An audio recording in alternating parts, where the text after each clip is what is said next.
राजस्थान में होने वाले विधानसभा चुनाव से पहले राजस्थान कांग्रेस गंभीर संकट के दौर से गुजर रही है। पार्टी के नेता आपस में ही कभी इशारों में तो कभी खुलेआम जुबानी जंग करने से बाज नहीं आ रहे हैं। इस बीच पूर्व डिप्टी सीएम सचिन पायलट गुट के विधायक वेद प्रकाश सोलंकी ने बड़ा दावा करते हुए कहा है कि कुछ नेता चाहते हैं कि पायलट को दरकिनार किया जाए, लेकिन ऐसा करने से राज्य में कांग्रेस सत्ता में वापसी नहीं कर पाएगी। सोलंकी ने दावा करते हुए कहा कि सचिन पायलट को दरकिनार कर चुनाव नहीं जीत सकते। अशोक गहलोत और सचिन पायलट के बीच राजनीतिक सियासत में एक बार फिर से तेजी आ गई है। दरअसल सचिन पायलट ने वसुंधरा राजे सरकार के कार्यकाल के कथित घोटालों की जांच की मांग को लेकर एक दिन का अनशन किया था। मीडिया रिपोर्ट्स के मुताबिक सियासी गलियारों में ऐसी चर्चा है कि विधानसभा चुनाव से पहले सचिन पायलट कांग्रेस पार्टी को छोड़ सकते हैं। दरअसल जयपुर के चाकसू से कांग्रेस विधायक वेद प्रकाश सोलंकी ने बड़ा बयान देते हुए इशारों में पार्टी के बड़े नेताओं को खरी खरी सुना दी। वेद प्रकाश सोलंकी ने बड़ा बयान देते हुए कहा कि सचिन पायलट को किस तरह से दरकिनार किया जाए, इसलिए बड़े नेताओं ने यह शिगुफा छोड़ा है कि सचिन पायलट पार्टी छोड़ेंगे, जबकि वो कांग्रेस छोड़कर कहीं नहीं जाएंगे, कांग्रेस में भी ही रहेंगे। जो नेता पार्टी में पायलट को साइडलाइन करना चाहते हैं, उन्होंने ये शिगुफा छोड़ा है।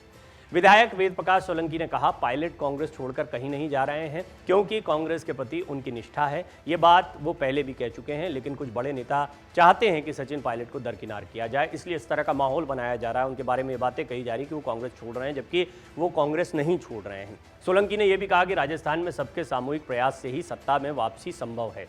सबको मिलकर ही चुनाव लड़ना होगा। सचिन पायलट को दरकिनार कर चुनाव नहीं जीता जा सकता है। जिस चेहरे पर वोट पड़े थे उसे जब तक सामने नहीं लाएंगे तब तक सत्ता वापसी संभव नहीं है। कांग्रेस विधायक सोलंकी ने अपने बयान में आगे कहा कि मैं पहले भी कह चुका हूं कि जब तक सब मिलकर प्रयास नहीं करेंगे कुछ नहीं हो सकता। सामूहिक प्रयास से ही हम सत्ता में आ सकते हैं। जिन लोगों से सरकार बन सकती है, जिनके चेहरे पर वोट मिल सकते हैं, उन लोगों को आगे लाना चाहिए, उन लोगों को जनता के सामने पेश करना चाहिए। और वो जब तक सामने नहीं आएंगे, जनता भी सब जानती है, ये पब्लिक है, सब जानती है, समय पर सबका जवाब देती है।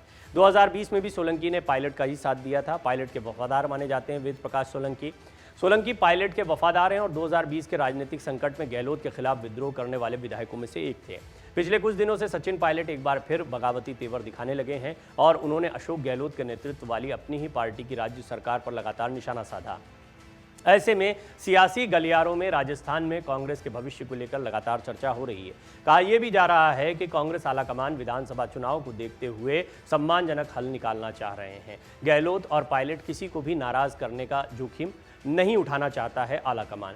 इससे पहले ये भी खबरें आई हैं, मैंने भी इस पर एक डिटेल रिपोर्ट आपके सामने रखी कि बीच का रास्ता क्या निकाला जा सकता है। दोनों को साध कर चलना है। राहुल गांधी और कांग्रेस का शीर्ष नेतृत्व पहले ही स्पष्ट कर चुका है कि दोनों ही हमारे लिए एसेट हैं। ऐसे में बड़ा सवाल ये खड़ा होता है कि क्या दोनों को मनाने के लिए कोई फार्मूला निकाला गया है। ये फार्मूला जो इसमें सबसे बड़ी चीज़ दिखाई पड़ती है, बड़ा रास्ता दिखाई पड़ता है, वो ये है कि सचिन पायलट को कोई बड़ी जिम्मेदारी दी जाए। क्या उन्हें दोबारा प्रदेश अध्यक्ष बनाया जाएगा, क्या उनकी पसंद के विधायकों को मंत्री बनाया जाएगा, या फिर टिकट बंटवारे में जो उनके समर्थक हैं उनको ज़्यादा से ज़्यादा टिकट दिए जाएंगे, जहाँ जहाँ से वो टिकट चाहेंगे वो दिए जाएंगे। बहुत सारी बातें हैं, लेकिन जिस तरीके से सुखजिंदर सिंह रंधावा ने पहले पायलट के मौन आंदोलन को, या वो जिस तरीके से धरने पर बैठे थे, उसको अनुशासनहीनता करार दिया था, उससे ये स्पष्ट है कि कुछ नाराज़गी रंधावा अपनी तरफ से जता रहे हैं। और गहलोत को जिस तरीके से प्रमोट किया गया हाल के दिनों में, उनकी नीतियों को रखा गया है, एक बात स्पष्ट है कि कांग्रेस आलाकमान ये भी सोच रहे हैं कि गहलोत का चेहरा भी एकदम से नहीं छोड़ा जा सकता है